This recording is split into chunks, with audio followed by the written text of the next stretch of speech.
This is Bad Movies We Love, part of the Shice Podcast Network.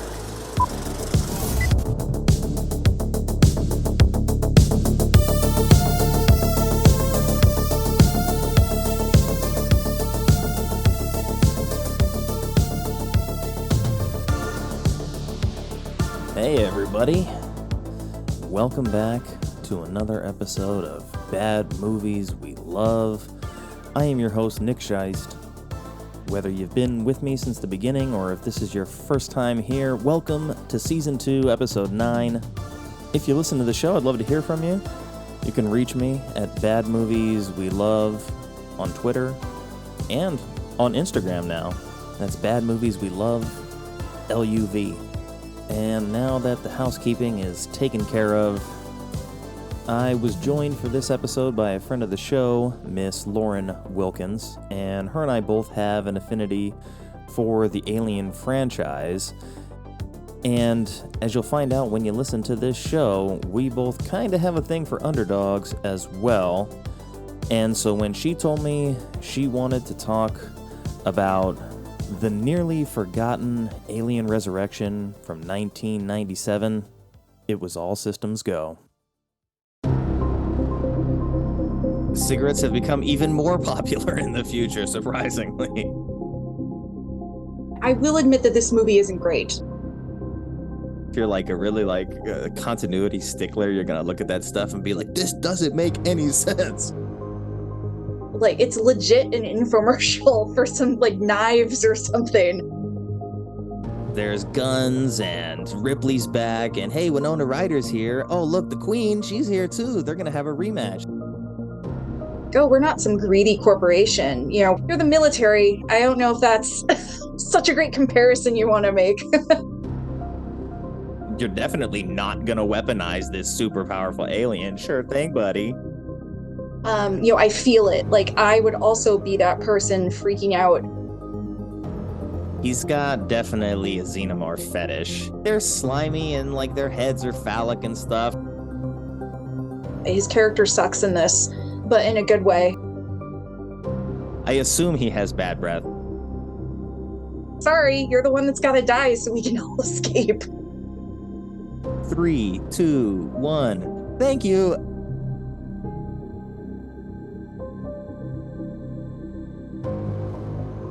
Thank you for joining me on this Tuesday evening. It's Tuesday. Yesterday was Memorial Day. So yes, it is Tuesday. Thank you for taking the time to sit with me and talk about a movie that I feel is kind of in the forgotten realm of the Alien franchise, but that's Alien Resurrection. So welcome to the show. Thank you for having me. I'm so excited to chat about this movie with you because it's literally, I was doing my Alien ranking the other day and I realized it's Alien, Aliens, and then this movie, which I'm sure is contentious for a lot of people.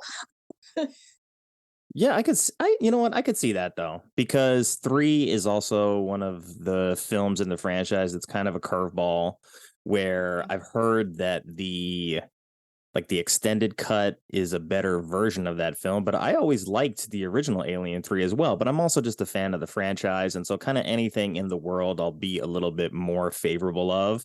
But watching 3 the most recent time I watched it, I still liked it. I know a lot of people did not like Prometheus, even though I did, and I know Covenant was very contentious as well, so, I mean, having this as high as 3rd in your rankings, I don't see a problem with that. But I'm curious, I think we met through Donald. I mean, we met on Twitter, but I'm pretty sure you did an episode of Donald's show, and that was The Lost World, right? Yes, I did, which was also a blast. That was so fun. Yeah, and that's Donald from You, Me, and a Movie for anybody that's listening. That's the podcast that I did as well, like in the 3rd episode of that show. But Donald's a really good guy, good host, and I enjoyed doing his show. He did the first episode of this show with me when we talked about Roadhouse. That's awesome. So that's kind of how we're connected, but we've never really sat down and like talked one-on-one. So I'm very excited to get the opportunity to do this with you. And I want to ask you, in your decision to talk about this movie in particular, I guess, like, how did you arrive at that decision, and what was it that made you bring this to the table for this particular show? Just I think the fact that really have a lot of fun with this movie, and I think it is maligned, sometimes unfairly. I will admit that this movie isn't great. When I rewatched it, I'm like, oh yeah, Joss Whedon, who is the writer for this movie, he shines through the good, the bad, and the ugly. Like this is, his dialogue, you hear it, and so it does have faults, but for the most part, I find it just really fun. And it's an exciting, tightly, tightly knit, well paced film that I just have a lot of fun with. And there's a number of great set pieces that I really enjoy and always go back to every time. So, Yeah, upon rewatching it this time, I was incredibly impressed by how much of the stuff was done with practical effects. And it's the mhm. vast majority of it. Almost none of it is done with CGI unless it absolutely had to be done that way. And part of that was the budget, and part of that was some creative decision making. But we'll get into a little bit of that later. I'm curious, did you rewatch this with this show in mind, or was this something that you watch so regularly that it like the back of your hand? I did rewatch it specifically for this show, but this also is a movie that I've seen many, many times on cable reruns. I rented it a bunch as a kid, and I own a copy, as an adult. So I've just seen it a lot. This was one that I have the old quadrilogy Alien box set of DVDs before they made the Blu-ray with all like the nice Mm, features on it. But this was also something where I didn't realize that we had the Stars streaming subscription, and it's running out in a month or so. And I was like, oh, look at that. Conveniently, this movie's on Stars. So let me yeah. might as well go on, use it while I'm still paying for it, and Yes. browse some of the other titles they have on there. And they have the whole Alien franchise, I think, at least 1 through 4. I don't know about Yeah. Prometheus or Covenant, but it's a good place that if you don't own the DVDs like we do and you want to go somewhere and watch through the entire franchise, that's a good place to do it. And it had probably been at least a decade since I had seen this movie. But Oh, wow. Okay. so how long had it been for you in between this watch and your most recent previous one?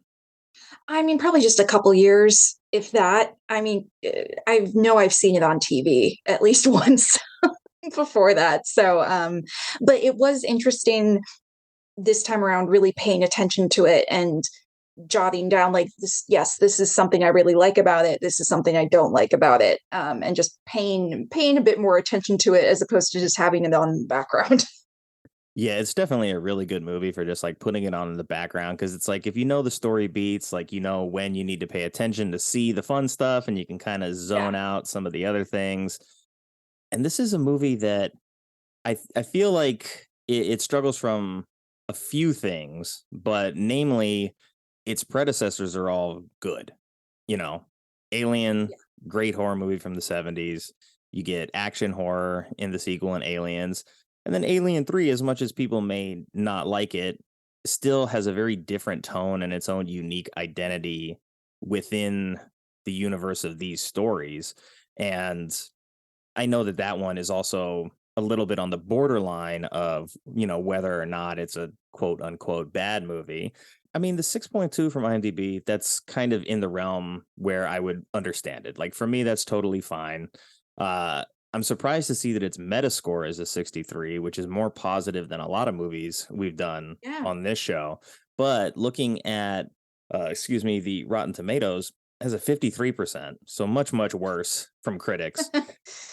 And then the audience score is a 39%. So, Oh. and that's with 250,000 reviews as well. So, or at least Wow. 250,000 ratings. So that's a pretty far fall from Yeah. where I see it on IMDb. But for the most part, I think this is a movie that, well, I recognize that it's still fun. It's not its predecessors, and it's never going to be. No, But no, no. yeah, but it has an enjoyable pace to it. And I found that it was actually like an interesting kind of like story evolution of a mix of the films that it came before it. Like it looks a lot Yes. like 3 in moments where it's kind of just like very dumbed down, very gritty. It almost looks like they're on a flying prison or they're inside a Yeah. flying prison many times. The set Uh, design is fantastic in this film. Everything is so slimy and grimy. It does capture, I think, what 3 was going for as well. Yeah, and then I think back to like what was 1 and how they wrote the characters, and it's like these like in 1 they're kind of just like blue collar workers, right? They're out there Yeah. salvaging or mining, they're doing terraforming, something like that. And these characters are just like everyday people. And then in the second one, you get some of that here in the fourth movie where you get a bigger corporation involved, you get some military interest in the application of the xenomorph species. And I think what I liked most is there's the element of the mercenaries, whereas like 2 is the military. So you get a lot of like strategy, a lot of firepower, a lot of manpower in that case. You get the tank, you get the hunter killer. I don't know what it's actually called, but it looks like that thing from Terminator. And Yeah. in this, it's like these guys are like they're driving like an old jalopy of a ship. They're kind of like a ragtag crew of misfits. So I kind of appreciated that more, that it didn't set out to just retell the same story. It's like, how can we carve out our own niche within this alien universe and make it something that is unique and still enjoyable? And I had read a little bit about the problems securing Sigourney Weaver's services for this movie, because at this point, it's almost 20 years down the line from the time the Yeah. first Alien is made, and she's already been in 3 of them, and she's explored like almost every corner of what this character can be. So she wasn't initially even going to be in this, but Yeah. they paid her pretty well, so she showed up. Yeah. uh Yes, as she is worth, pay her what she's worth. Absolutely. Yeah, I mean, I'm glad that she did it because there is some interesting character stuff that unfolds with Ripley. Like, even though they had to kind of change course of like, this is where we wanted to go with this is where we ended up going. But I feel like they got a better overall story by bringing Ripley back and making it her story still. So we'll get to that in a little bit later. But I want to take a look at the trailer because I always go back and watch the trailer to see what the movie was trying to tell us at the time. I mean, this is 1997, so it's what, 18 years down the line from Alien. They've already pretty much milked the property for what they could at that point. It's coming after 3, which was not super critically well received or well received at the box office either. So there's a lot of questions of why would you even make a 4th movie at this point. Yeah. So I always like to check out the trailer and see what they were trying to sell us. And most of the time, I haven't seen the trailer in probably as long as it's been since I've seen the movie itself. So let's take a look at that. Make sure I have the right window open. Before we get to the trailer, it's time for a quick word from our sponsor. Whether you're getting into a game of pickup basketball on a military space cruiser 300 years in the future, or running for your life from a xenomorph down a suspiciously familiar corridor, you know that quality footwear is essential in surviving whatever life throws at you. You wouldn't be caught dead wearing some hideous clodhoppers on a night out, so why be caught dead because a heavy pair of boots dragged you down to the bottom of a submerged kitchen? At Cosmo's Big Time Space Boots and More, you can browse a massive selection of the latest tactical yet fashion-forward footwear and more accessories than you'll know what to do with. Their prices are so good you'll swear you're getting smuggler's rates. So make sure to check out Cosmo's Big Time Space Boots and More. You can find them online or visit their new satellite location orbiting Thetis. And away we go.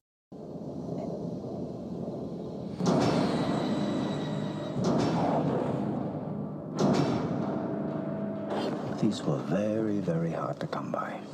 So was our cargo. Whatever you got going on here ain't exactly approved by Congress. It's a military operation. Really? Who are you? Ripley Ellen, Lieutenant First Class, number 36706. Ellen Ripley They're giving died away 200 quite a years lot. ago. They are, yeah. You're a thing, a construct. They grew you in a lab. I mean, I guess 4 films He deep. is breeding an alien species. Just gotta show our hand and hope somebody likes it. Yeah. Brought it out of you. Not all the way. You want to tell us what this is? I remember this trailer now that I'm seeing it. She'll breed. You'll die.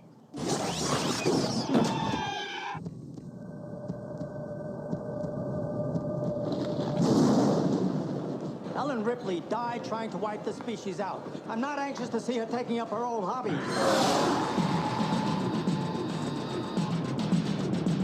I can feel it. Definitely showcasing Winona Ryder's presence in this. So Yes. I can hear it moving.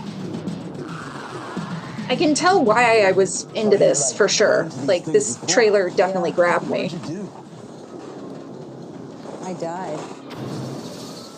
it's kind of got a look and feel of like Event Horizon as well, kind of futuristic but dirty. Yeah. What's home base? Earth.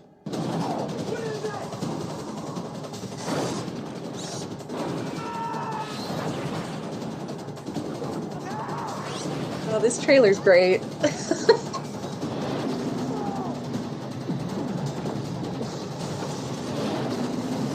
That's awesome. She gets a zingy one-liner in there before She does. She does. the trailer ends. Good for her. I mean, Yeah. she was one of those like action stars that didn't quite ever translate it beyond this into like more action roles, but Sigourney Weaver is such a great actress that her presence in this alone does lend it a lot of credibility that it wouldn't otherwise get. And we had talked a little bit earlier about where this movie was initially headed, and from my understanding of reading some of the notes was that this was actually supposed to be Newt's story, and that they were going to she was going to play the Ellen Ripley character, and that actress that played Newt, who I can't think of her name right now, she had retired from acting, so they weren't going to get her. But I mean, you know, it's however many years down the line, it's 10 years later after Aliens at this point, so they don't need her. They could have recast it, but the studio had some complaints because they're like, well, if we're going to give you money to make an alien movie, you better have Ripley in it, because no one's going to come see this movie if it's not her story. And so it's an interesting dynamic between like wanting to carve out this space for a story within this universe and tell it with familiar characters and familiar setting and all this stuff. And then the studio, with their investment, they don't want to stray too far from a formula that they know at least produces profitable returns at that point. So it's kind of like stuck between a rock and a hard place, but I still think that it manages to be a very entertaining film regardless. And watching it last night, I still had a lot of fun with it. I got to grab my notes because they're somewhere. Yeah. But in looking at the trailer, they do give away a ton. So They do. I was actually surprised to see, I mean, they give away the fact that Ridley is cloned, that they're building an alien army, that this crew of, I don't know, what they call them, renegades, that this like crew of people is trapped within this vessel. So they kind of like let you know all of the important plot points, and the only thing they don't show you is what happens at the end. They give you basically everything for that, and then they save, you know, the majority of the action sequences, so you don't really get too much given away of that. But I mean, they even show the Queen in the trailer too. So they're like, hey, if you liked Aliens, then you're gonna like this because there's guns and Ripley's back, and hey, Winona Ryder's here. Oh, look, the Queen, she's here too. They're gonna have a rematch. So yeah, they really like packed a lot into that. I mean, it is like very 90s to have that kind of trailer mentality of, we're going to have the guy doing the voiceover. We're going to have, you know, all of the key elements like presented to you so you know exactly what you're getting when you walk into the theater. But is that something where you want to see that in the trailer? I mean, because I would imagine that both you and I we're already 3 Alien films deep at this point. It doesn't really Yeah. matter what's in the trailer. Like, we already like the franchise. As long as it says Alien, we're probably going to show up and watch the movie. So is this something where, I mean, you said you remember the trailer, but even though it's the kind of trailer that would make us want to see it, was this something that like was on your radar before it was planned? Or has this come like when you were a little bit younger and it's just, hey, Alien's coming out this week? Yeah, these movies was released. I mean, I was born in 86. So in like late 90s, I was preteen, teenager, and I had mainly seen these films via renting them at the video store. And so in 97, I would have been, 12, 13, something like that. And my parents were always pretty open to letting us watch kind of whatever we wanted for the most part, which I really appreciate them doing that because I experienced horror at a young age and fell in love with the genre because of that. So yeah, this was definitely a movie. I would not have seen it in the theaters, but I remember the trailer now that I've seen it, saw it again. And yeah, this would have been, I was invested like fully, like it looked kick-ass. This is something I was going to rent as soon as it was available to me to be able to rent it. And since you had mentioned like the horror genre, I mean, obviously Alien is iconic horror. It's like a haunted house movie in space. Aliens definitely shifts that tone into more of like an action-centric world. And then Alien 3 kind of strips it back down, makes it more of like a horror survival movie again. And then this one kind of still is like straddling a lot of genres, but do you look at this as a horror movie that has action or an action movie that's set in a horror setting? Oh, that's a good question. This might fall under more, it's an action movie that has a horror setting because it is very action movie forward from the dialogue and the where it's set, and just all the moving pieces scream action movie and the pacing involved in it. But it's very much a horror, set dressing in that regard because they're scary monsters that are coming after our protagonists. Yeah, absolutely. And the intro credits for this movie it's just like a weird amalgam of like flesh and teeth and eyes. Yeah. And so if you didn't know, like if you didn't see the trailer and you're going to see this, you would be like, oh wow, this is very different than the other Alien films that I've seen at this point. And it would set you off on a different foot. And because I hadn't seen the trailer in so long, like it really was jarring. I was like, oh my God. I was like, they're really leaning heavily into the sort of like gene splicing elements of this story. And I think the first shot is like we're going kind of like into the spaceship, and then they have the young adolescent Ripley like in her test tube as they're growing her. She ages, and then that first scene is still them doing the chest surgery to remove the alien that's embedded in her. And like that scene is done almost exclusively with practical effects. I think the laser is the only thing that's really done digitally. And like the fleshiness of it, the griminess of it, it's a scene that when Prometheus gets made later on is one of the most jarring scenes in that film, is when Noomi Rapace is in the automated surgery machine and it's removing that creature from her. Oh my exactly. God. So like gross. The bones for like the good horror is there. Yes. And yes. I was, like I said earlier, I was so surprised by like how good the practical effects were in this movie. Like everything was done with that. Everything's got that like shiny alien glossiness to it.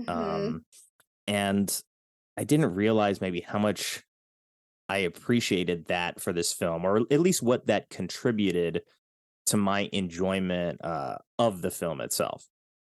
Yeah. And you can definitely see with this movie, like you said, they mainly use practical effects. You can tell when they're CG because it has aged at this point, and it still looks good, but it's definitely aged. And I like that they use the practical effects more because it doesn't take you out as much, as opposed to when you see the CG alien on screen and it's like, oh yeah, that's that's looking great. I'm really glad that they did do some really cool practical effects as well. I want to ask you about the story itself, because I think what gets lost in the shuffle is partially, like we talked about, that like Alien is iconic, Aliens is iconic, 3 has its own strengths and was kind of like the tail end of where the initial series was going. At that point, like it's still Ripley, still the original character. And then by the time we get to this film, she's a clone, so it's not even really Ripley in the way that we know. So it's not exactly the character's same story. But I did like the idea that, they found her and they've been working on cloning her for a while and developing this, and like the greediness of the military to want to do something like this, and kind of the cost that you see later in the film when she is coming face to face with the reality of what cloning her meant.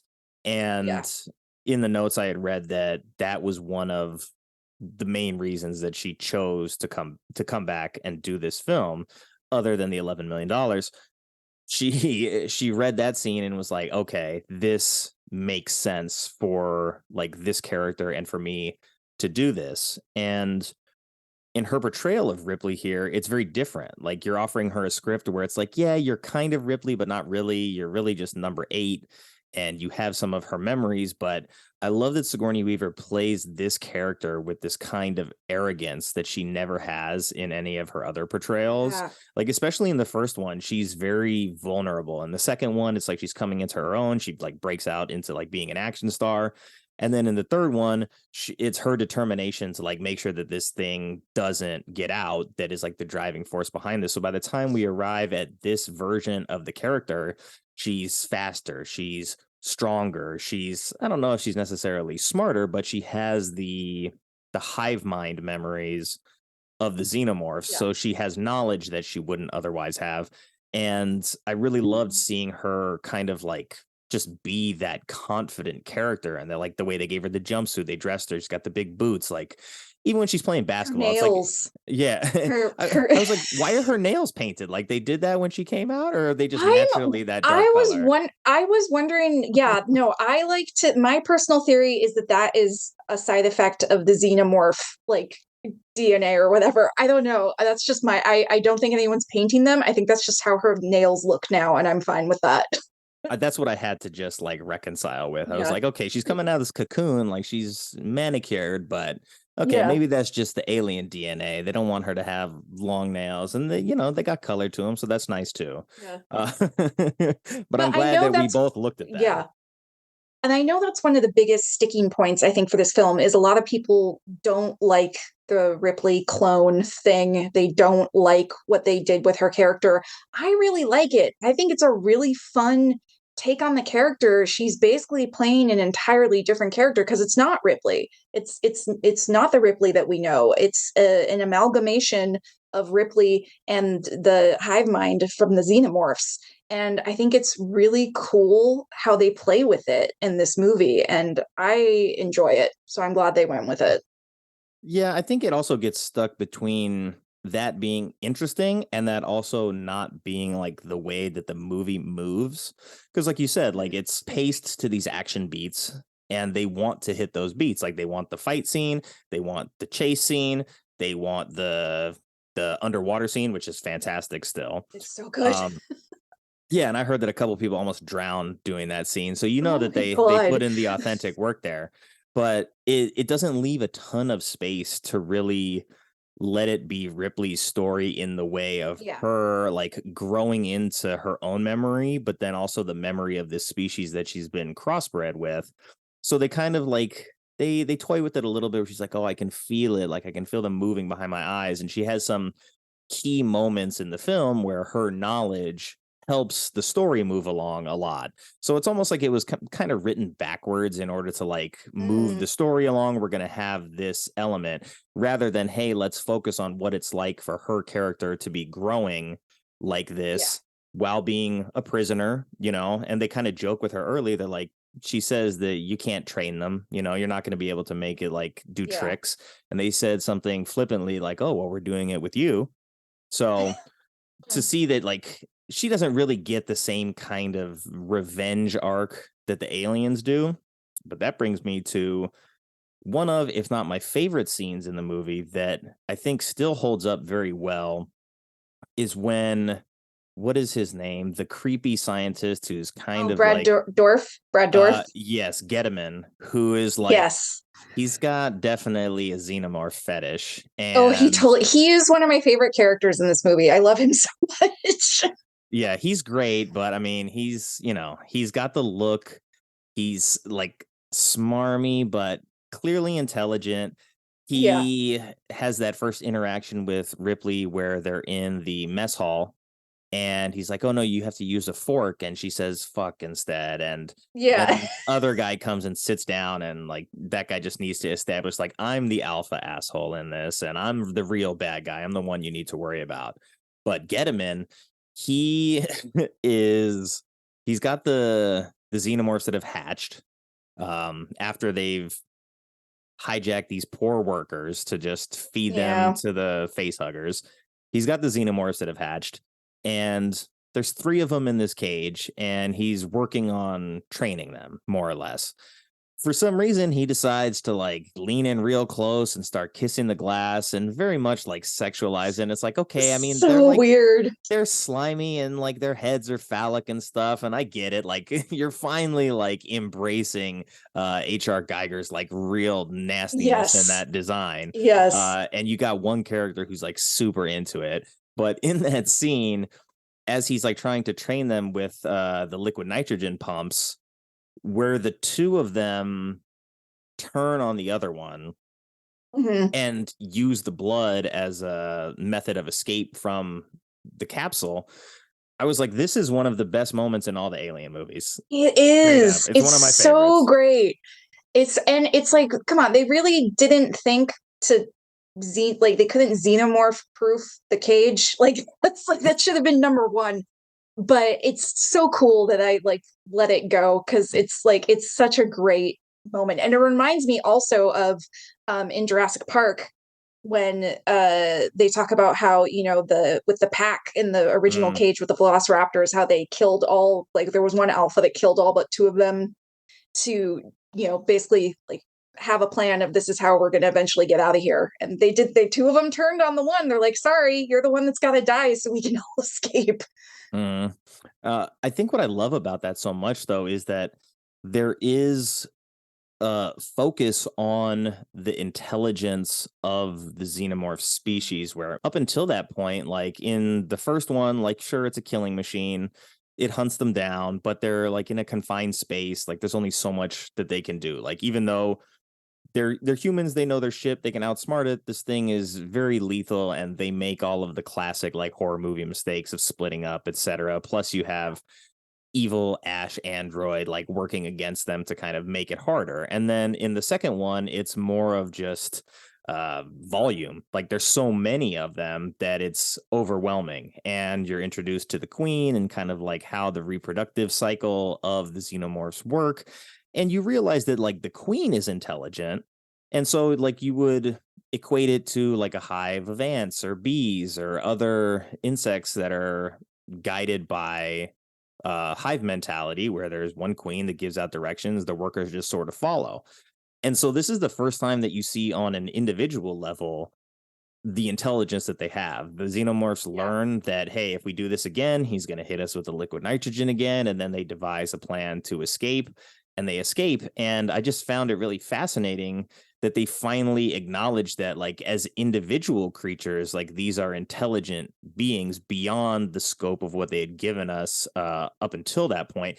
Because even in the third one, it's like the dog alien. So they change the way that it moves. They change the shape of the body. But it goes back to just being one of them that's hunting them in this confined space, and kind of relies on that same mechanism, where this made me feel like the alien, although it falls into some of those trappings later in the film, it still told me that like this is a smarter creature and a more interesting creature than we've given it credit for to this point. Because if this thing can think and problem solve, on that level, it's a significantly greater threat than we've seen thus far from Alien. Exactly. Yeah, agreed. And I agree. That's why that scene is so cool. I love it. Yeah, I still do. I was waiting for that. I was like, oh, I know this one is coming. And I forgot that the dude was like making out with the window. I was like, okay, that's creepy. He deserves to die when he dies. But yes. There's a scene, I don't know if it's like right before that or right around the same time, where we find that Ripley also has at least low level acid blood. It's not to the same degree, but she figures it out, and she's that reveal is so cool. And Winona Ryder has broken into her prison cell using the breath spray, which I thought was an interesting choice because so many other movies, especially around the time, have had made the progression to like, hey, it's the future. We do retinal scanning or we do DNA scanning. This was like, oh, it's the breath of the person that unlocks all the key locks. So I thought that was interesting. But then I didn't understand why Winona's robot had like all these different breath sprays on her keychain. Yeah, I don't know where she got that from, but she was prepared, I guess. She had a mission and she knew what she was going to do. She's been planning this for a while. She must have met this general some other time.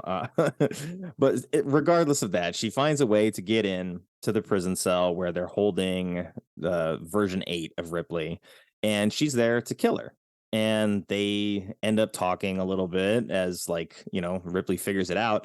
And when she stabs the dagger through her hand is when you see that, okay, she's got, well, it's in the basketball scene where you see her blood dripping through, but Ripley's become aware that she has this acidic blood. And as the dagger is like stuck through her hand, it's starting to dissolve the blade a little bit. And then I don't know if it was just through happenstance or the director maybe not speaking English when he was making this, which I heard was going on. So that's got to be tough to make a movie, especially like a Hollywood movie where it's all, you know, English speaking actors. So she gets cut through the hand, and then she starts touching Winona on the face with the hand that has been stabbed. So again, I'm like, wait a second, like, is she not bleeding all over her right now? Like, what exactly is happening? They seem to lose continuity on just a little bit. hand wound. And it's like, okay, forget about that. But then she needs to break out of her cell, and she's like, oh yeah, wait, I have this hand wound where I've been bleeding acid blood. Let me rub this on the door control or whatever. And she pops out and escapes. And so it's one of those things where I'm like, did they like write the scene of like she gets cut in her hand and then uses that, and they just kind of like filled in the blanks in between? Possibly. Possibly. I would have to guess. Yeah. But since we were talking about the guy with the bad breath who opens the door, I don't even know why I said it's bad. I assume he has bad breath just because of his character. Yes. But it's I would buy Dan it. Hedaya, who is I don't know, is he the general? I think he's a general. Yes. Yes. And he's great in this role. I love when, I think it's him or someone else in his military unit who they're talking about how like, oh, we're not some greedy corporation. You know, we're gonna do a great job with these creatures. It's like, you know, you're the military. Yeah. I don't know if that's such a great comparison you want to make. He's like, we're not that. We're United Military Systems. And I'm just like, okay. Yeah. You're definitely not going to weaponize this super powerful alien. Sure thing, buddy.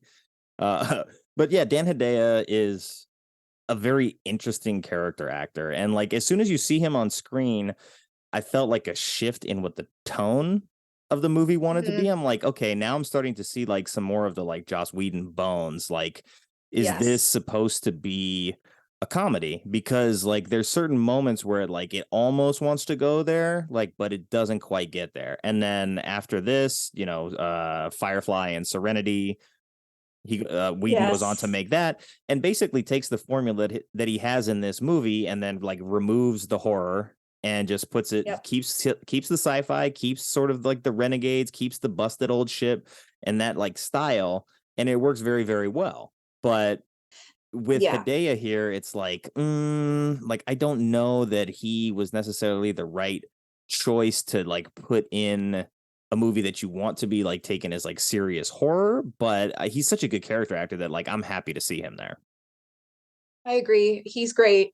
And that is one of the biggest things I paid attention to and really noticed this time around, rewatching it, is that this, as other people have pointed out, this was very much the introduction of the crew of the Betty was very much a prototype for Firefly that he would then go on to create several years later. And it's very, very obvious, especially the character of Elgin is very much a sort of Mal prototype, and Johnner, played by Ron Perlman, is very much supposed to be Jane. So it's really interesting having that connection and this time around and connecting the dots on that. Yeah, Michael Wincott is more of like he's more of like the asshole type than Mal is in Serenity. Like Nathan Fillion is like, there's just something about him where it's like he's a lighter energy and like you like him more. Like Michael Wincott still has some of that same like sarcasm and sort of like the same character bones, like you said, but he's definitely not like the good guy of this story. And then when he's the first guy on the crew to die, I was like, what? The captain dies first? I was like, I don't remember that. Of all the people and so unceremoniously. Yeah, he falls through a hole and then gets like torn in half, and I was like, okay. I was like, all right. He was so good up until that point that, I mean, I guess maybe like, oh, the captain dies first is like anybody can go, so you kind of like have that going on. But then it's like you still have Ron Perlman, so it's like, okay, he's gonna like last as long as possible, and you know, Winona, of course, he's gonna go as long as possible too. And then they pick up another guy along the way. Yes. Oh, yeah, that's right. They did. They found the poor man that was had a chest burster inside of him. That's right. They picked up two people. I forgot about him. Yeah. So they pick up stragglers. But Ron Perlman is definitely, I love him so much in general, and he's definitely his character sucks in this, but in a good way. He plays an asshole very convincingly. He does. I mean, he's definitely one of like the most redeeming things about this film. And I mean, it's clear that I think both Whedon in writing it and Jeunet in developing it on screen, like understood that like Perlman is one of the selling points of the movie, right? Yeah. And like you said, they had picked up Purvis, who was the one guy who hadn't had the chest burster break out of him at that point. But then also DeStefano, the other soldier, Raymond Cruz, who was in Breaking Bad famously, and I think he was in Training Day as well. So you get these two guys who are good actors that have done a lot of stuff since this, and you bring them in like after a couple of guys have been chipped away. So it's strange that like you start with this big crew of, it was Call, which is Winona Ryder, Johnner, Perlman, Vries, Dominic Pinon, Gary Dordan, it was Christie, Elgin was Wincott, Hillard was the pilot. So there's already 6 of them. Then you add Ripley, that's 7. And then that's a big cast to already like trim down, and then to just like, oh no, we're going to add 2 people back so that we've got even like more characters to give different angles to this. But I do like Leland Orser. He's good.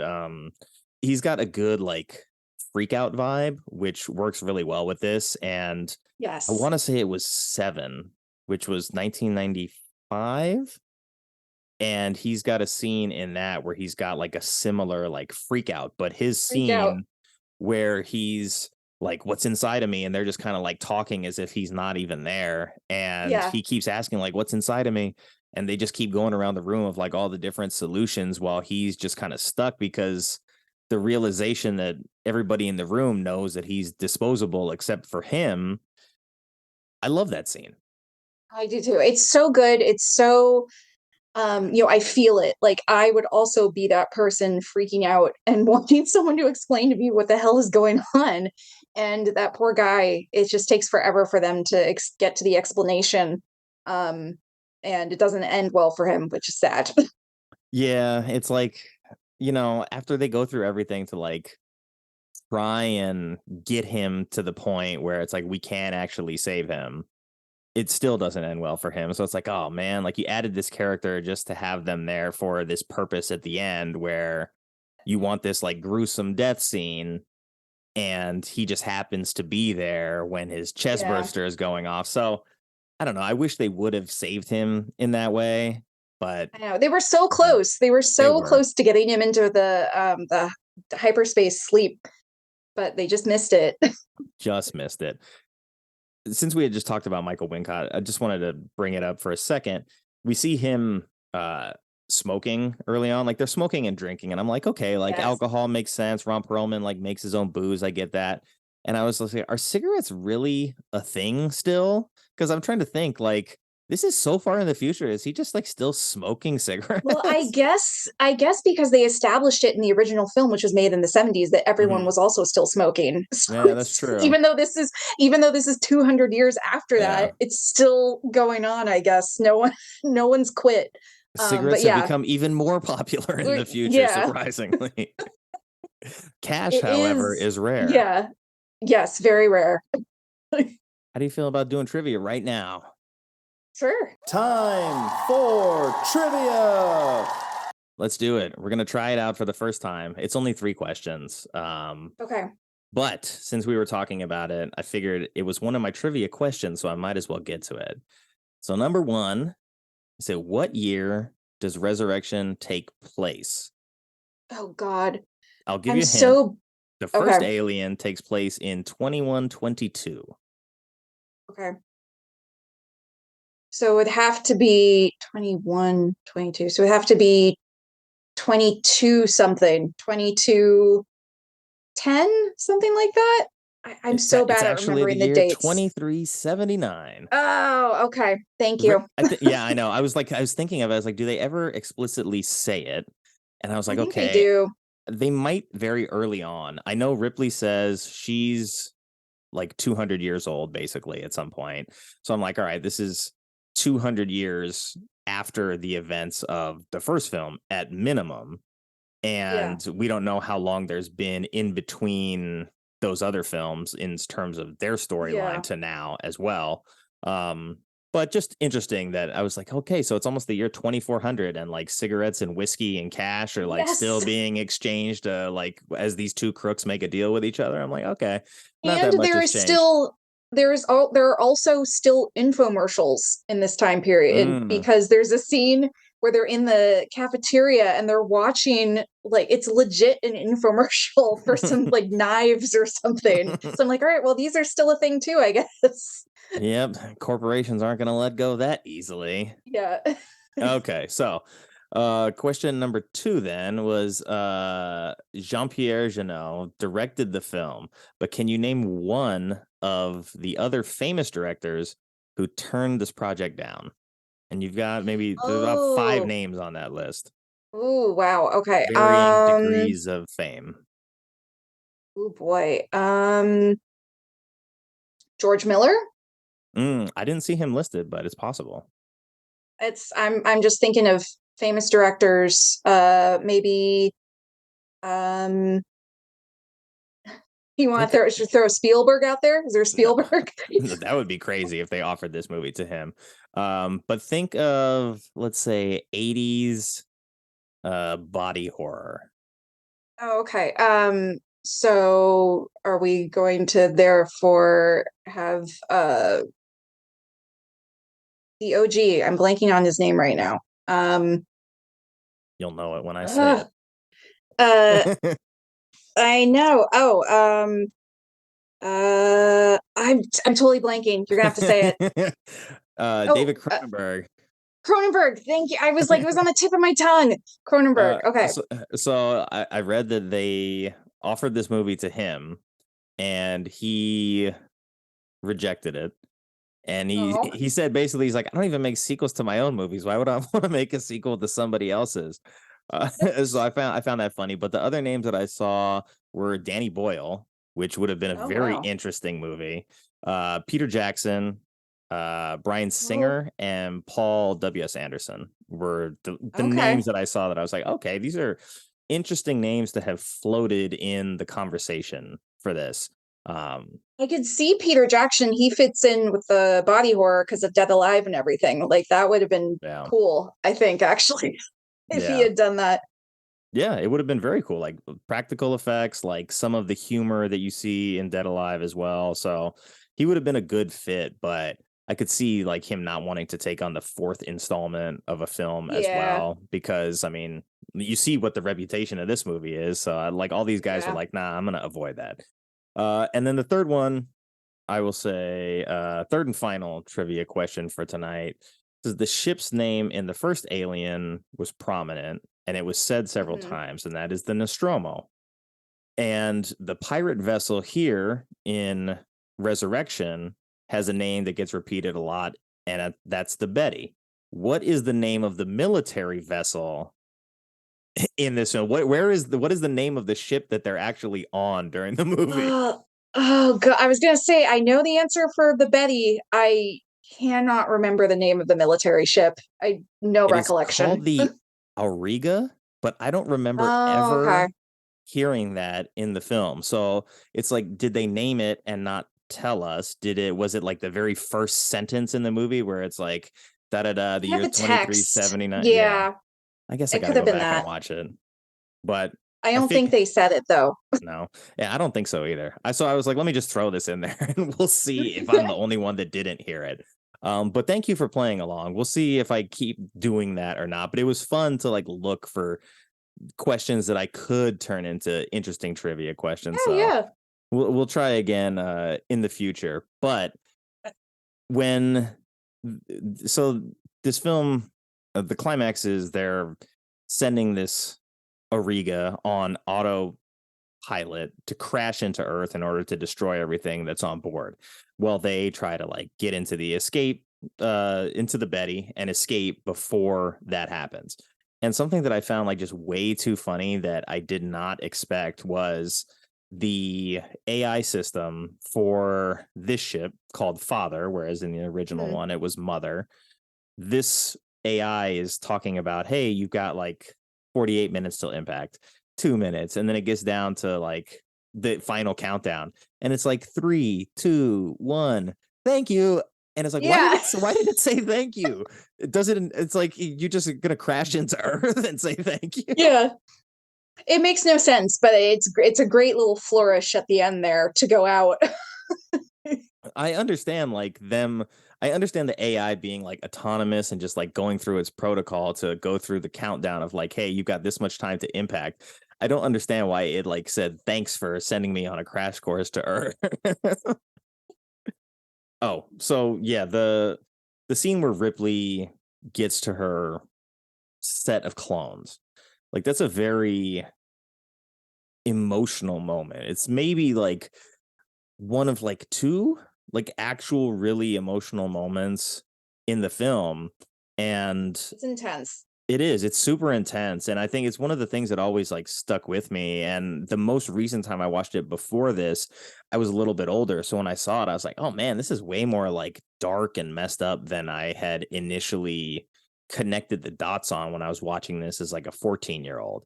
So she Yeah. goes in there and like, the realization of, hey, like I'm number 8 and here's like all of the other instances of the failed experiments that had to exist in order to produce me. And she comes across that final one that's like probably the closest to humanoid at that point.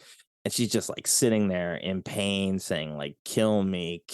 And this version of Ripley having to come to terms with the reality of like not just seeing a clone of hers like on the table there, but to actually like fully realize in that moment and sort of the depth of what the military had been doing. Because like she had been told she was a clone. She had been told that there were other predecessors to her. And so she kind of like knew it, but she hadn't really seen it and she hadn't really felt it. And like she just goes on this rage moment where someone fortunately has a flamethrower that we haven't seen throughout the whole rest of the film. But they're like, hey, we've been saving this. We knew that you were going to want to rage out and burn some stuff. So you get that moment from Aliens where she's got the flamethrower and she's just kind of going nuts. And that's one of those scenes that stuck with me. And I think there's several of those scenes in this movie. And I think they all still work pretty well, particularly because they're all done with practical effects. Like had you done those and done it all CGI, like I think that ages poorly. But to see her walk in there and like they did the whole prosthetics for her on the table, and she just like stuck her head through the table, but they built the body. It's all animatronic. So really, really impactful. Yeah. Practical effects, the molds that they do for the creatures that are like in these preserved glass jar, basically giant glass jars. That scene is seeing all of those up close is one of the coolest parts of the film. And they just did such a fantastic job with all of it. It looks amazing. And that is also, I think, one of it might be like the top emotional moment in the film for me. Sigourney Weaver acts her ass off in that scene, and you see so much just on her face without her even really saying anything. You just can feel the pain and the hurt and the anger that she's feeling in that moment. And, she gets to take it out by putting these creatures to rest finally, after everything that's been done to them. It's just such a great scene. Yeah, and I think like looking back on what we had talked about a little bit earlier about how this story was initially written to be Newt's story. I don't think that scene, like if you just replace the characters and that's Newt, I don't think you get anywhere near the same level of emotional context as you do with Sigourney Weaver playing Ripley in that scene, because it's not just her and her clones. Like this is like Ripley's genetic memory. Plus she has the memory of her own history with this creature. So I don't think you could get a character that hasn't been through like all three films playing that character to step in and deliver in the way that she does in that moment. And like, it's such a big moment where she's, like you said, she's just kind of like letting loose. She's crying. She's conflicted between like doing what she has to do and doing what she knows needs to be done. And like, even if another actress can pull off all of those notes, I think you maybe do a disservice to the history of the franchise by having it be anybody else besides her. Yeah. So I'm glad in that way that it didn't end up being another character, because that scene has still haunted me to this day. Yeah. And seeing it again, seeing it again, I'm still just like, oh man, this is rough. And I'm glad that they spend like a lot of time, like just having her like go nuts with the flamethrower and really just like lighting that room on fire, because it looks great on camera, number one. Yeah. And number two, like it really connects her back to kind of the last thing we saw of her in Aliens, where she's got the flamethrower and she goes into the belly of the beast and she confronts like the biggest villain at that point that she had. I mean, it's the first time she stumbles upon the queen. She's laying eggs. So it's a nice like parallel between those two films, and like very different reasons for her to whip out the flamethrower there. Agreed. From that point, I think the majority of them are still alive, because that's like a little bit past halfway. I think they still have to go through the underwater section at that point. And so the underwater favorite scene, it's awesome. Like it's still good. Like could be just number one, that like having to swim any kind of long depth underwater to like get to some opening on the other side in the hopes that you'll get out. That's already scary enough. Then you're going to throw a xenomorph in the water. Yes. I love it so much. They look so cool underwater. And I really wish, I want other films in the franchise to revisit that, because they just they glide so beautifully in the water, and it was like they were made for it.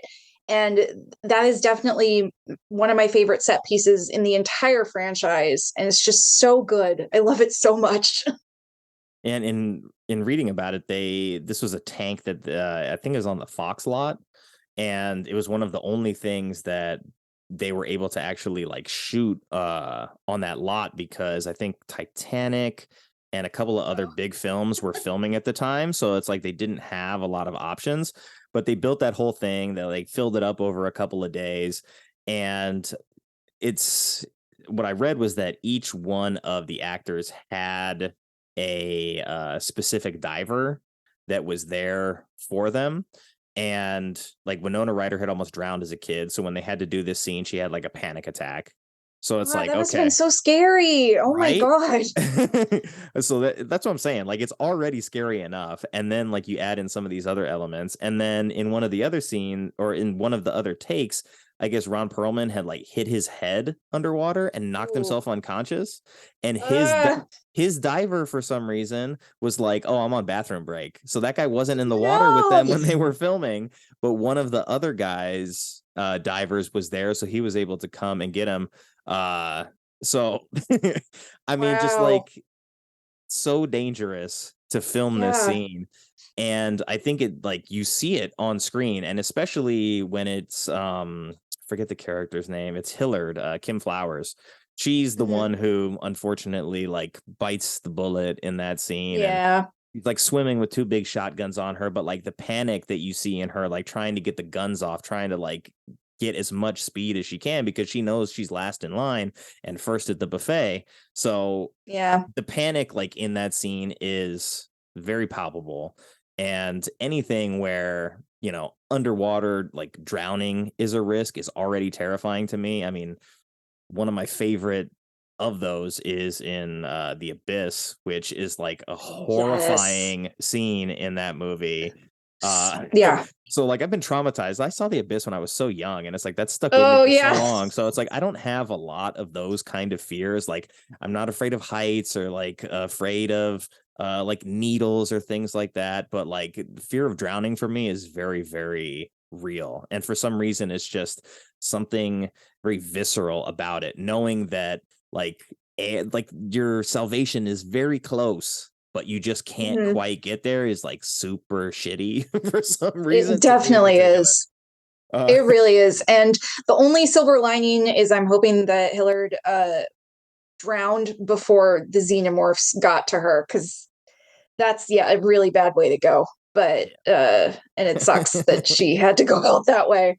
It did. But it's like that whole set piece is designed because it's like, hey, we're gonna have obviously this like chase sequence through here, and then we're trimming the fat of the cast again because we're starting to approach the end. And I think that's like right around the beginning of Act 3, I guess, somewhere in that realm. And they eventually like pop out on the other side, but it looks like they're all going to drown there as well. They pop out into the room that's infested with little facehugger eggs. And then like as they start climbing out, that's another big action set as they're climbing the ladder, and they're having the shootout as the alien jumps out of the water at them. I love the ladder set piece. That is also so much fun. Yeah, that whole sequence from the yeah. time they enter the underwater kitchen to exiting that room on the top side is great. Yeah, it's great. It's so great. And I especially love, the scene in that component where you have the gentleman who is in the wheelchair, and they've had to ditch the wheelchair, and he has to be on the back of his other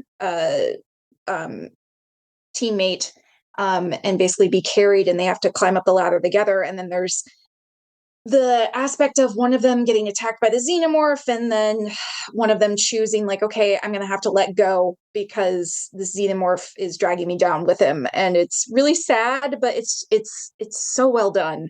And it's a really great action scene as we're losing more people. But they go out like warriors, like they go out, so good. Did you feel like watching it this time recently that Christie should have just like fought harder to shake that thing off of his foot before just like committing suicide? Yeah, he could have gotten that thing off his foot, and they both could have climbed to safety. I really think he could have. So that's disappointing. I know his face is messed up now because he got the the xenomorph sprayed the acid on, which, circling back to the set piece that we talked about earlier, where the xenomorphs escape from the prison cell. It's like, well, they could have shot acid the whole time. They didn't need to kill their friends. They just must have not liked that guy. That guy wasn't part of the friend group. No, they turned and they looked at that one in the cage. They're like, are you flirting with this weirdo with the ponytail? They're like, you're gonna die. But yeah, they have acid spit. Why did you need to kill your homie in order to get out of the cage like that? Yeah. Yeah, there's a lot of those continuity errors in this movie. So I guess if you're like a really like continuity stickler, you're gonna look at that stuff and be like, this doesn't make any sense. But in watching that, I'm like, that alien is so loosely clung onto his boot at that point, and it's already dead. Just like, it's dead. Kick it off. Or Yeah. I know your like face has an acid burn, and maybe it's like burning all the way into your skull, but you're totally alive when you hit the water, and they just like, whatever. Like, he's down there, he's dead now. Don't worry about him. We're still climbing. And they get to the point where the Dr. Wren, of course, pulls the double cross because he's evil and shoots Call, which is Winona Ryder, in the chest, and she falls. And then they're kind of stuck in there, and they don't know like how they're gonna get out. And all of a sudden, like, Winona just shows up on the other side of the door, and it's like, wait a second, if there was another way around that she could have gotten to, like, why are you guys climbing this shaft full of face huggers?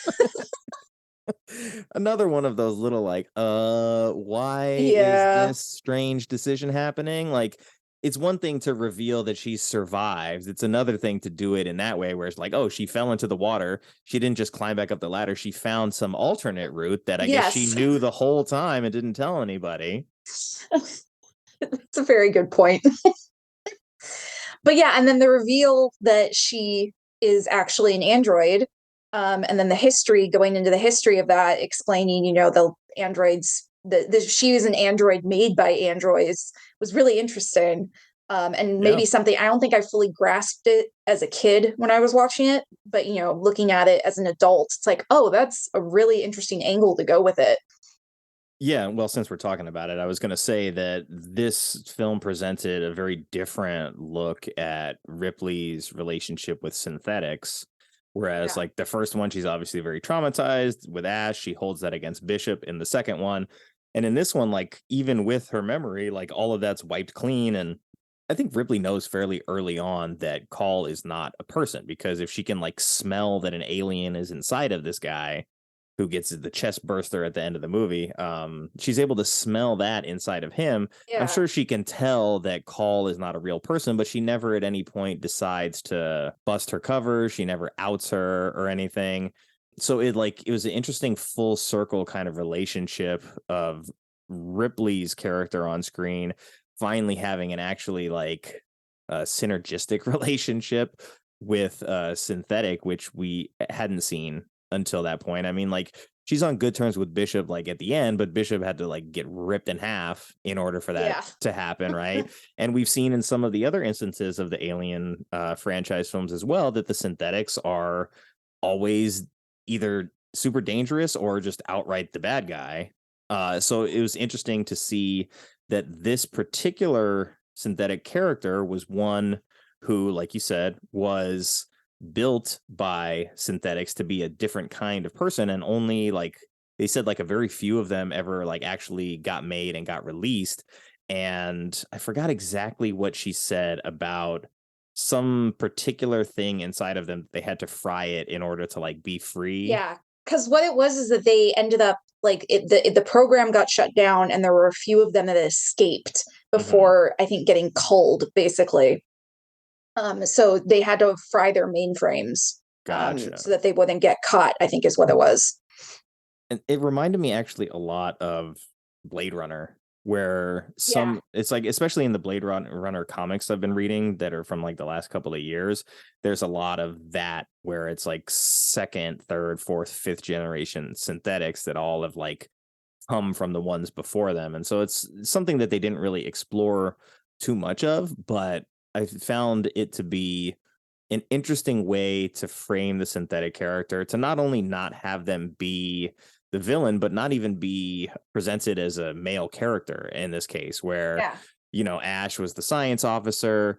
I don't remember exactly what Bishop's job was. Maybe he was like the pilot or something. He wasn't the pilot either, but I don't remember. I don't know. Bishop was just kind of like there as like the all around assistant guy. But in that film, he also comments to Ripley that, oh, you had a problem with that other particular type of synthetic. Well, he's like a series 1, like the series 2, like my kind of synthetic.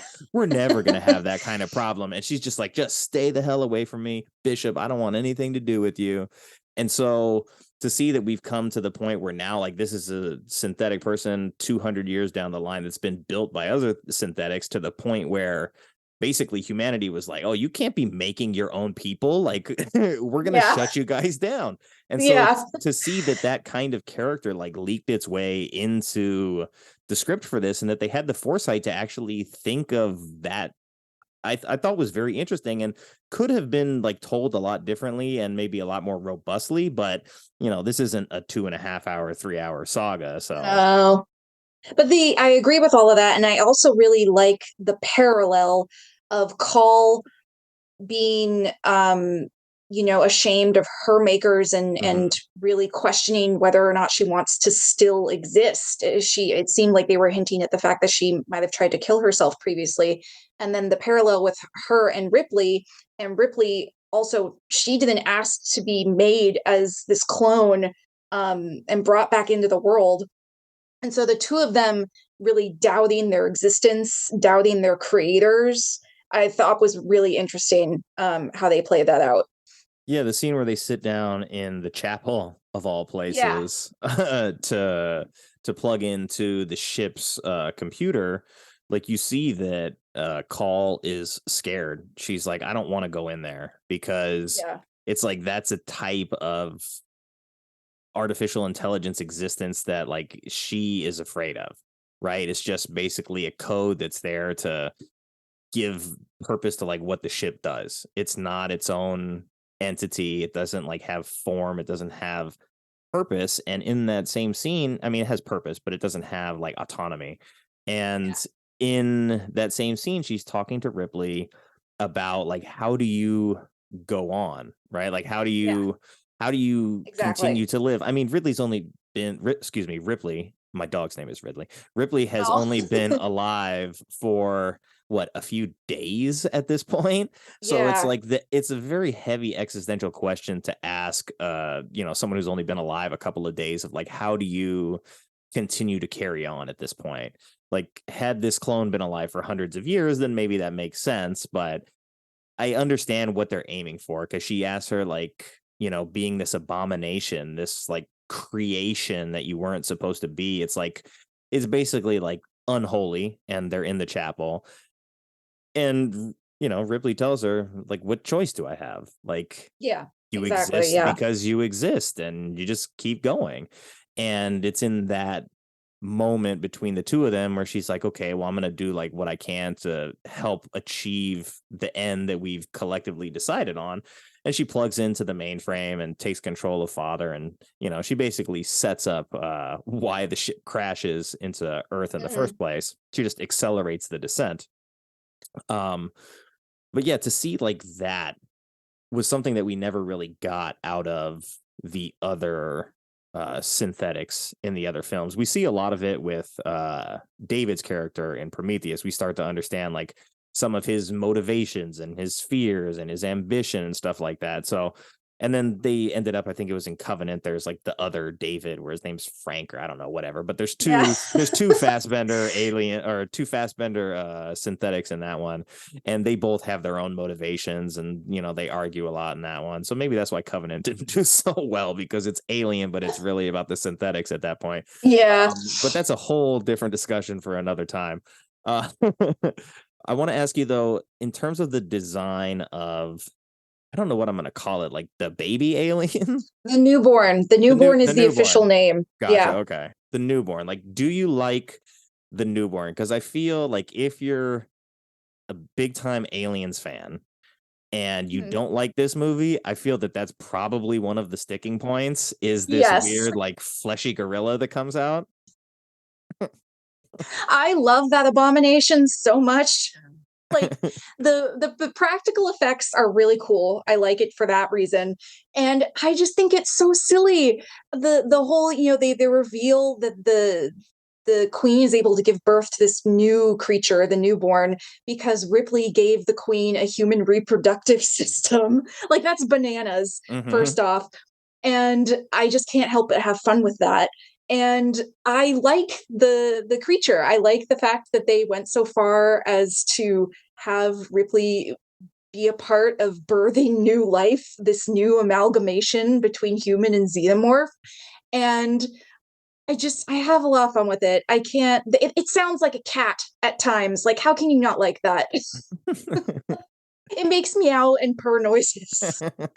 It does make some weird like baby cooing noises, and I'm like, Yeah. okay, because I remember there was definitely a time where I didn't like it, and then it Yeah. grew on me, and I remember seeing, of all things, it was an image that got released from like the Hubble telescope like a year or so ago, and it's like zoomed in on some galaxy, and it looks like the face of that alien, and I thought it was a joke, and I was like, I get it, it's like we're looking off into the cosmos and this alien is there, and then it was like, no, that's not a joke, that's actually what the image is, and I was like, what? So I'll find it, and That's crazy. I'll direct message it to you, because it freaked Okay. me out when I found out that it actually wasn't a joke.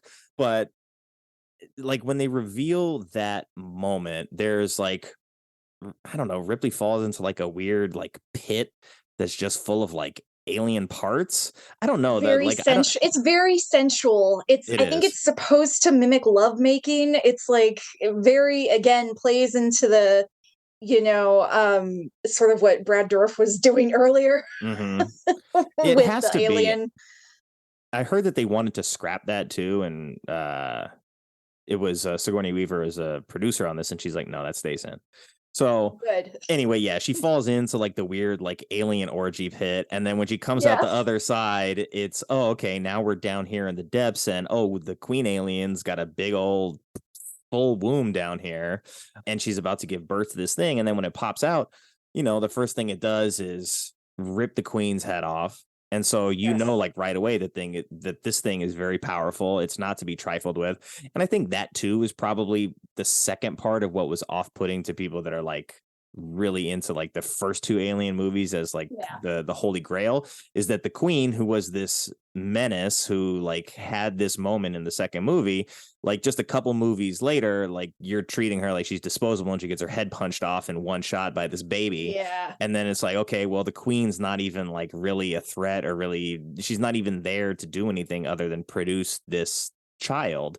But I think in the Alien universe, like you see that the xenomorphs just take on the traits of whatever it is that they impregnate, and it's constantly moving. So the queen is not necessarily even like the same queen that it would always be, if that makes sense. Like if this is a queen that was birthed out of a dog, it would be like a different type of queen than the one that we've seen on screen so far. They just happen to use the same like puppetry for the first two because they had to. But in that moment where she like disposes of the queen, she kind of like looks at Ripley like her mother. That whole scene where Bedeman, the creepy sex scientist, he's not even dead. He's down there just to watch it all happen. Gedeman, sorry. He's a voyeur at heart. That is what we've discovered. Yes, he is. I mean, there was something I saw on Twitter too, where it's like more movies should just be thinly veiled vehicles for the director's fetishes, and I was just I couldn't help but think of that when I saw this movie. So this guy's just like watching as the alien baby gets born, and he's telling like Ripley what happened. And I kind of, I guess, just like spaced on that the first like few times I watched it. Like I didn't realize that it was the alien queen like having a second cycle where she produces a womb and then gives birth asexually to this thing. So I found it more interesting because they played around with all this science to create a clone of Ripley that wasn't just a clone, but a clone that like had the pregnant, or that had the alien inside her. So like to get that queen, So there was a lot of DNA mixing, which resulted in the kind of like hybrid creatures that they had gotten to that point. So this queen that they got was not like a pure queen like we saw in 2. So it's already a different version of the queen. But then to realize that some of that genetic mixing like went both ways, and just sort of like the arrogance and the hubris of the scientists thinking that like we can just control it because we're scientists and we're the military. Like that's something that's at the heart of a lot of, good stories like this as well. So I appreciated it much more this time, and sort of like the sunken skull look on its face and its little nubby baby nose. Like it doesn't have the same like double hinged mouth as all the other aliens. It's got a more human look to it. And that's the point. It's unnerving. It has an almost human face, which is what makes it so creepy. Yeah, it does. And I appreciated that much, much more this time around. And then, like, you get to, of course, they get to the Betty and they're getting ready to escape. And it's like, okay, this thing, it didn't get on. And then, oh, the hatch, yada, yada. There's some reason for it to, just like in Aliens, where the Queen somehow gets on the ship at the last second when they need to escape. And so you get the final showdown out of that. But oh my God. I mean, I knew that scene was like terrible, but I want to ask your opinion, because in the first one where they blow it out of the airlock, it is what it is. Like, they need to survive. It happens. In the second one, it's like, it's action. So they open the airlock and then like Ripley just has to hang on long enough to get the Queen out. And then in this one, it's not quite an airlock, but they're still blowing the alien into space. But I felt so bad for the newborn. Yes. I felt horrible. Yes. No, because if you think it's a baby, and it thinks that Ripley is its mom. And then it followed her onto the ship because it just wants to be with her.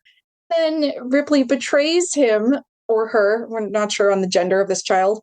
And it gets him sucked out the window through that tiny little hole, the worst way to possibly go. And I love that you see there's a shot where Ripley you see her say, like, I'm sorry to the creature as it's getting sucked out. So she feels conflicted too, because she's like, this is obviously a creature we don't want to bring to Earth, but it's also just a baby. Yeah. Like, I watched it late at night last night too, and I was just like, oh my God. I was like, I forgot how gnarly that was, because like I said, gnarly. In the first one, it's like you just open a door, the thing flies into space. In the second one, same thing. You open a door, the thing flies out into space. This thing gets like slowly unthreaded like a sweater, and I'm just like, oh my God, this is so brutal for this little alien. I was like, I get like they can't let it live, but the director's choice to like slowly unravel it like that was just so gruesome, so nasty. And it gets sucked down to the point where like it's just its head, and then it rips the skin off its head. So it's just the skull, and then like the individual bone pieces crumble and suck out. And they did that all with practical effects too. Well, not all of it, but they did a lot of it with practical effects. And I heard that they basically had like the soft cast of the skull that was connected by wire. So that way they could like deform it and like pop each piece individually until it gets like sucked out the window in that scene. That's but so cool. My goodness, that was so gnarly that I was just like, I know I've seen this several times. I know this has haunted me. And it's probably one of the reasons I like this movie is because that end sequence is the nastiest of all the Alien movies, I think. And that's one of the biggest benefits to this movie is that it does do some of the really like nasty things that maybe some of the other ones didn't do as full-throatedly. Yeah, that's definitely true. It's definitely a scene for the ages. They go out hard, and it's gross, but it's beautiful. It's like the practical effects are just fantastic. Yeah, I felt like a lot more conflicted than I did any of the other times that I watched it. I just I felt much more for this baby, because especially because of the scene where Ripley has that conversation with Call about like, what do you do? And like the baby like didn't ask to be born, same thing. Exactly. So it's kind of like, I think the thing probably that I like about King Kong and I like about like the original Godzilla is like these things are monsters that are not made by their own design. These are man-made monsters that then have to basically get put down because they're dangerous, even though like they're not inherently like evil beings. And I think that's something probably that really I didn't even connect until right now, because I'm a big fan of Godzilla. And both in Godzilla, the original and the 1985 version, they're both similar stories of there's no other monster. And Godzilla in the first one gets killed in the ocean. And then in the 1985 version, they trick him into walking into a volcano. And when he falls into the volcano, it's like you just see him like in pain and dying. And the music playing over the top of it is so sad. So I think that in particular is probably why I connected so strongly with like that moment in this film. Yeah. Same type of situation for sure. I think we've come to the point where we go to Critics Corner and we get to read all of the nasty things that the critics had to say about Alien Resurrection. We always start at the bottom. And look who's at the bottom. It's none other than Roger Ebert himself. Oh, yeah. Roger Ebert, for the Chicago Sun-Times, gave it a 38 out of 100. I don't know, because he always had a 4-star ranking system. So what is that, like 1.5 stars? I don't know. I don't know. We're just going to agree that it's a 38 and move on. He says it's a 9 days wonder, a geek show designed to win a weekend or two at the box office and then fade from memory. Well, he's not necessarily wrong about how they approached making this movie, because they were definitely trying to cash in on what was left of Alien fanfare in 1997. There's a reason that there's such a huge gap between that and Prometheus, where, you know, the gap between movies had gone from, what was it, 79, 85, 92, and then 97. So the gap between movies kept shrinking as they were trying to make sure that there was still enough goodwill in the audience to make it profitable. And I think this one costs, I think I read 50 million and it made back like 160. So it did well enough. By today's standards, you know, that'd be a fail. But I mean, hey, it made the investors back its money and you get 3-1 on your return. That's really not that bad at all. Yeah. But Roger Ebert, I have not forgotten about this film. If anything, I've grown more fond of it. So you're wrong at that point. Yeah, he wasn't always right, but I mean, I do appreciate that. Like, he always typically found something nice to say, even about movies that he didn't care for. And that's something that I think is absent from today's critics. You know, you find a lot of people that are just like, I don't want to say anything nice. I just want to like dunk on this thing repeatedly. So let's go. That was a 38. So we'll go to something that's a 50. Film threat. So I don't know how recent this is, but it says Sigourney they gave it a 50. They said Sigourney gets some good Rambo lines, but about halfway through the film, her alien superpowers go dormant. Yeah, that's true. She never like does any hand-to-hand combat really with an alien while she's superpowered. That's why I said they kind of like forgot. They're like, oh, she's got acid blood. Well, she needs to break out of jail. That's why she's got acid blood. And then they kind of don't use it, but never gonna see it again. Yeah, she beats up Ron Perlman in the basketball scene just to let you know that, like, oh wow, she's like fast and strong, and she's probably bigger than she was before. But they don't really like lean into that because it's not a superhero movie, right? Like, it'd be weird. It'd be weird to have her going around like punching through walls all the time. I mean, it would be cool. It would have been cool if she had gotten into fisticuffs with like a xenomorph. I would have been down for that, but that's not what we got. You make a good point. I would have liked to see that too. Okay, so that was 2. So let's go to Newsweek. And that's David Anson. He says, under the reigns of Jean-Pierre of Delicatessen, the Alien franchise has lost none of its taste for acid-spewing, flesh-impaling, entrail-dripping gore. And he's right. It has all of those things in spades, and probably more of the dripping entrails and impaling and acid spewing. I think this is the only one where there's any acid spewing, if I recall. So credit to you, David Anson, for having fun with this movie and just acknowledging that's what it's for. And then we've got, let's see, everything else was a 70.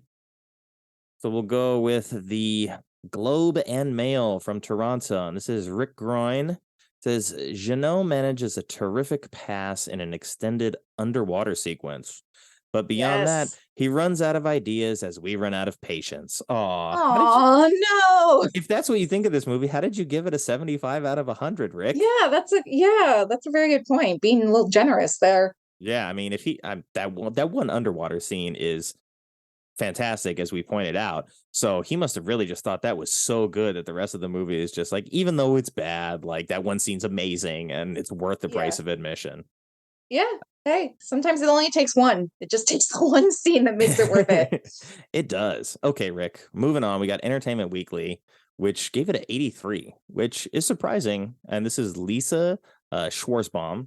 Says, by rocketing ahead 200 years from the previous film and jiggering the story cleverly with a script by Toy Story co-screenwriter Josh Whedon as late 90s, what's that, wiseacre-ish as Alien 3 was early 90s pretentious, to create a Ripley reconstructed through a mix of human and alien DNA, Alien Resurrection power kicks the whole definition of the horrifying other into a fresh, deep, exhilaratingly thoughtful, millennium-sensitive direction.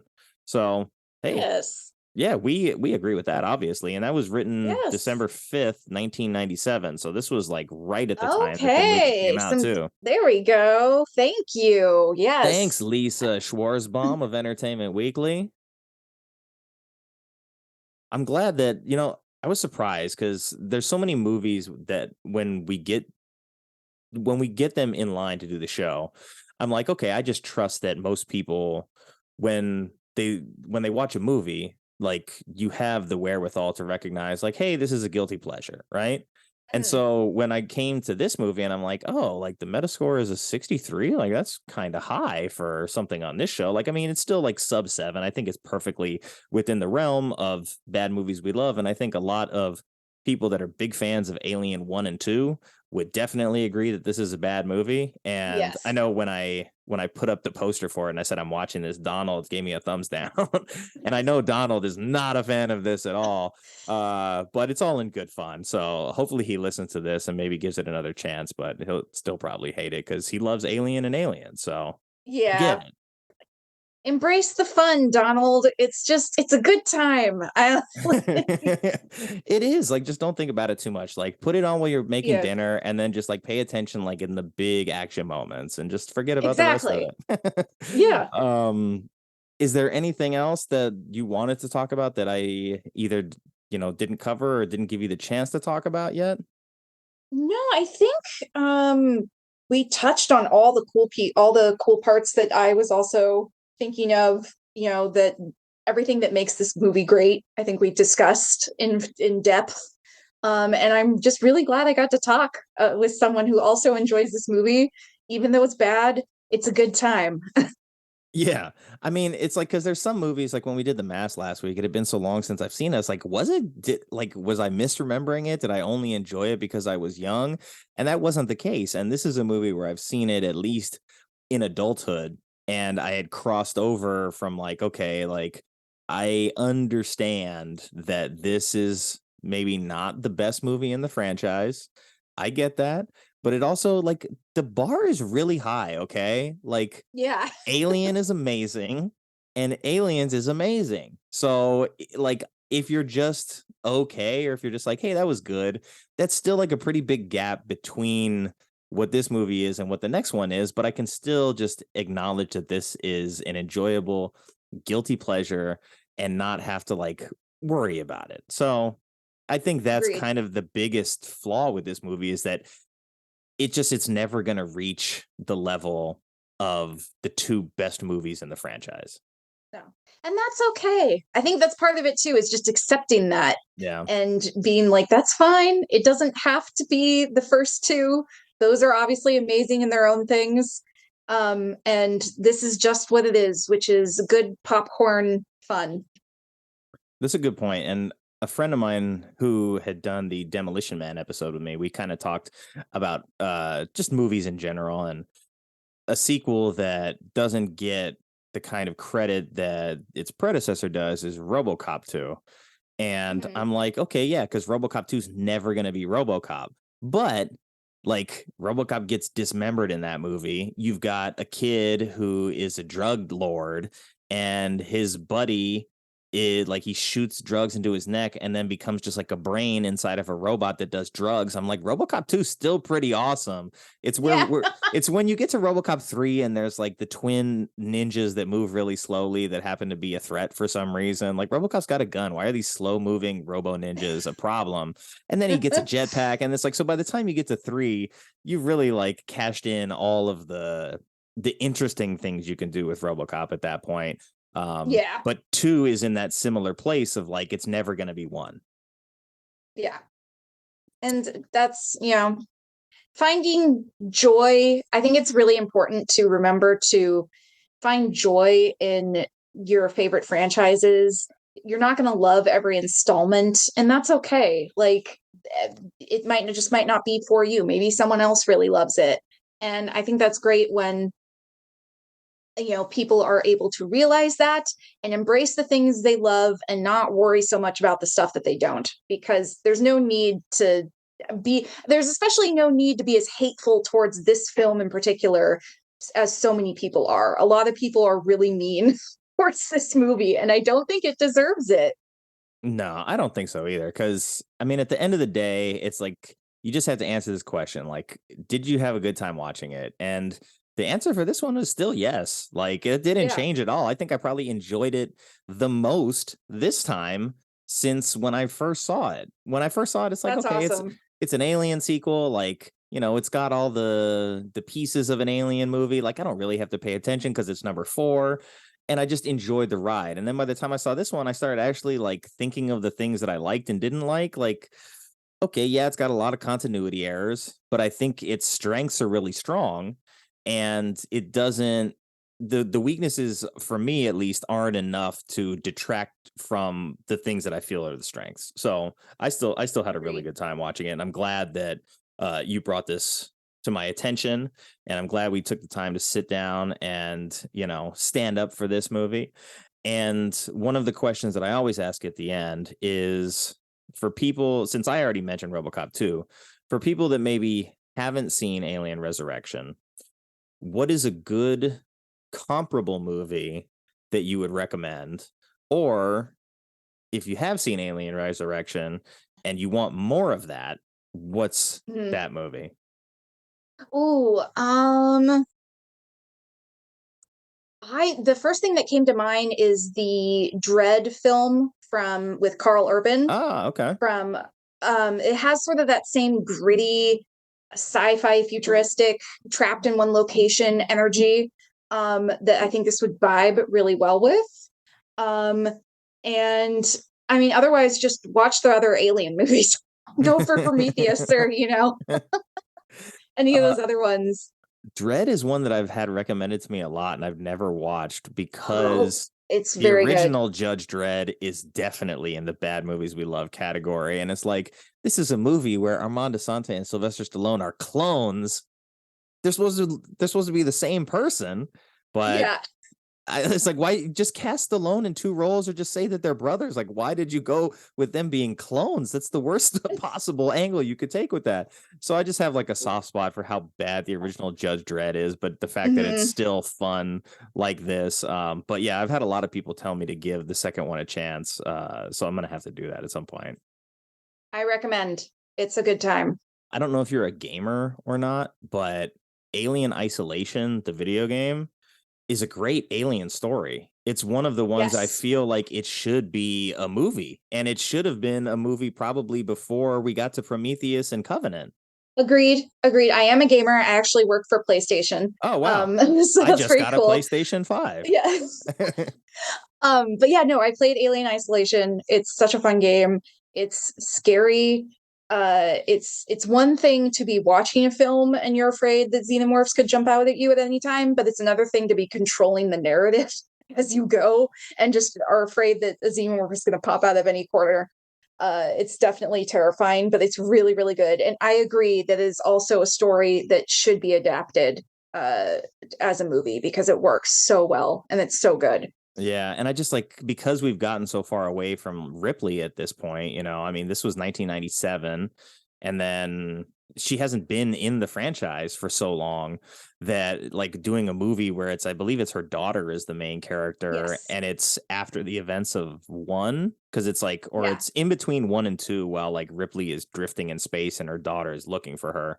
Correct. Yeah. So it's like maybe the window has closed, and I know that some people don't like the mechanics of like having to hide, but I feel like it treats the source material with respect, because in the first movie, it's like, that's really all you can do. Like, you can't fight back. And then you see, like, as you get enough weaponry behind you, like, you can maybe fight back a little bit, but you have to take it in stride. And I loved the kind of survival horror nature of Alien Isolation. Agreed. Yeah. So if you love the franchise and you have the ability to play that, both of us, it seems, would highly recommend that. Yes, 100%. We've reached the point where I'm going to ask you, do you have any projects you're working on that you want to let anybody know about? I mean, a lot of people I talk to are podcasters and creatives and stuff like that. Do you have anything like that going on? I don't. I just really love talking about movies and I love having conversations on Twitter. So you can find me at Twitter, Lauren S. Wilkins, and just talk with me about movies. And if anyone needs podcast guests, I'm always happy to discuss and sort of any maligned films out there that I really love. So Well, thank you so much for joining me. Thank you. Yeah, I really appreciate you taking the time. I know it's not always easy to just like set aside 2 hours and talk about some random film from 1997 that a lot of people didn't care for, but that's what we're here to do. So thank you so much. Have a good night. If there's an opportunity where you know that there's another bad movie that you love and you want to come back and be a guest again, please let me know. And I know I have some other people that I got to schedule coming up, but it was really fun talking to you. I'm glad that we were able to share so much that we liked about this movie. I guarantee that there's other people out there like us that are able to just enjoy the fun of this one. So please let us know. So thank you again. Please have a good night. I look forward to talking to you in the future. Thank you. Have a great night. My thanks once again to Lauren for taking the time to sit down with me and talk about a movie that I thought nobody else liked, in Alien Resurrection. You can find her talking film on Twitter at Lauren S. Wilkins. It's spelled just like it sounds, but I'll put that up in the show notes for you just in case. And thank you to everyone who took the time to listen to this episode. I know you have a lot of choices when it comes to podcasts, and I appreciate you spending your time with us. I hope you enjoyed the show, and if you do, please consider leaving a rating and telling a friend about it. I'd love to hear from you, so if you have a bad movie you love and or would like to be a guest on the show, you can contact me at nick@thesheist.com or at Bad Movies We Love with a LUV on Twitter and Instagram. And until next time, take care, be well, stay safe, and have fun however you get your movies.